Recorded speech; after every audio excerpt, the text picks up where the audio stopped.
Bismillahirrahmanirrahim. Assalamualaikum warahmatullahi wabarakatuh. Sebelumnya saya ucapkan terima kasih kepada Bapak Oktavian Cahya Dwi Hardin atas sharing ilmu dan bimbingannya selama 1 semester ini dalam mata kuliah Perekonomian Indonesia. Dalam presentasi kali ini sebagai tugas UAS, saya akan menyampaikan tema tentang investasi pasar, kemudian tema kedua tentang pasar modal, dan yang ketiga adalah kemiskinan dan stabilitas ketahanan pangan, yaitu soal pilihan untuk UAS dari 10 soal, yaitu nomor 1, 3, 5, dan saya tambahkan nomor 6, karena di sini masih dalam satu pembahasan. Perkenalkan, nama saya Sumarsono, dari kelas MC 402, nomor induk mahasiswa 230201010088. Untuk soal nomor 1 tentang investasi, yaitu apa saja tujuan utama dari investasi dan bagaimana tujuan tersebut dapat berbeda antara individu dan perusahaan.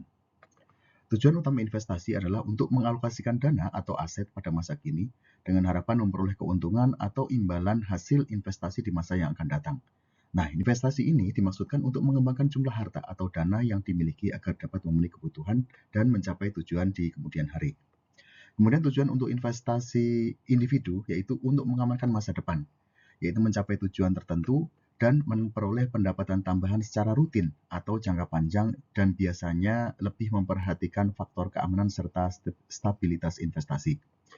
Kemudian untuk investasi perusahaan, nah perusahaan di sini biasanya melakukan investasi tidak hanya untuk memperoleh keuntungan finansial saja, tetapi juga untuk tujuan strategis lain seperti ekspansi, kemudian pengendalian pasar dan efisiensi operasional. Nah, di sini perusahaan cenderung berani untuk mengambil risiko karena berkaitan dengan pertumbuhan skala bisnis serta pencapaian tujuan korporasi. Selanjutnya, ada 6 tujuan investasi secara umum, baik untuk pribadi atau untuk perusahaan. Yang pertama adalah untuk memperoleh pendapatan tetap setiap periode tertentu, misalnya berupa bunga, dividen, royalti, dan lain sebagainya.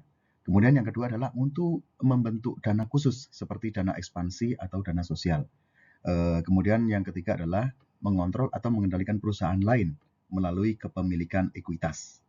Yang keempat adalah menjamin ketersediaan bahan baku dan mendapatkan pasar bagi produk.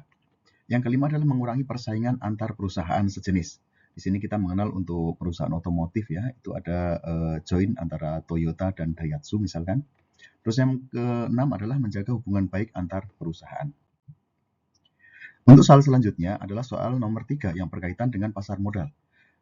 Sebutkan dan jelaskan 3 produk utama yang diperdagangkan di pasar modal. Berikan contoh nyata dari masing-masing produk tersebut. Bahwa ada 3 produk utama pasar modal. Yang pertama adalah saham. Saham yaitu surat berharga yang menjadi bukti kepemilikan atas sebagian aset atau modal perusahaan. Nah, pemilik saham berhak atas dividen atau pembagian keuntungan atau capital gain. Kemudian yang kedua kita mengenal obligasi, yaitu merupakan surat utang jangka menengah atau panjang yang diterbitkan perusahaan maupun pemerintah di mana pemilik obligasi berhak mendapatkan pembayaran bunga atau kupon secara berkala, serta pelunasan pokok saat jatuh tempo. Kemudian yang ketiga adalah reksadana, yaitu merupakan wadah untuk menghimpun dana dari masyarakat pemodal yang kemudian diinvestasikan oleh manajer investasi ke berbagai instrumen pasar modal seperti saham, obligasi, atau pasar uang. Nah, di sini kita untuk memudahkannya, di sini kita uraikan di tabel. Dan sebagai contoh, misalkan untuk saham, contohnya adalah saham dari BCA dan yang lain sebagainya. Kemudian obligasi juga ada, misalkan ORI 023, obligasi Indofood, Sukses Makmur, dan lain sebagainya. Untuk reksadana sini contohnya yaitu reksadana saham mandiri, kemudian Investa Atraktif, dan Reksa Mawar Konsumer 10. Selanjutnya yaitu tentang strategi pangan. Strategi ketahanan pangan, yaitu soal nomor 5. Jelaskan strategi apa yang sudah diterapkan di negara Indonesia untuk meningkatkan ketahanan pangan. Nah, strategi yang sudah diterapkan yang pertama adalah menyediakan produksi pangan nasional. Kemudian yang kedua, yaitu menyediakan infrastruktur pertanian. Jadi seperti kebutuhan pupuk dan alat-alat pertanian. Yang ketiga adalah menguatkan sistem distribusi dan pasar pangan. Di mana di sini ada operasi pasar dan lain sebagainya. Kemudian yang keempat adalah mengelola cadangan pangan strategis. Di sini mungkin kita mengenal Bulog ataupun yang lainnya ya. Terus kemudian yang kelima adalah memberdayakan petani dan nelayan dengan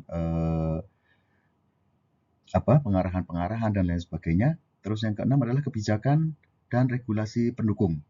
Kebijakan yang tentunya berkaitan dengan yang pro kepada petani, misalkan pada saat panen raya dan lain sebagainya, itu tentunya tidak impor. Pemerintah tidak melakukan impor. Kemudian yang ketujuh adalah pengembangan pertanian berkelanjutan.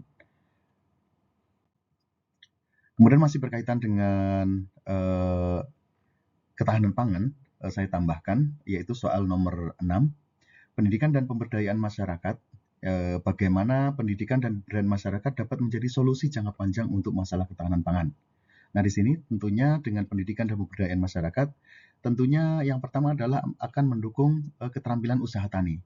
Yang kedua adalah menanamkan kesadaran lingkungan. Yang ketiga yaitu meningkatkan pengetahuan petani. Yang keempat mendidik masyarakat. Dan yang keenam adalah memberdayakan petani dengan membuka akses. Dan tentunya jawaban lebih detailnya ini terlampir di lembar jawaban PDF ataupun di Microsoft Word-nya. Demikian, terima kasih. Assalamualaikum warahmatullahi wabarakatuh.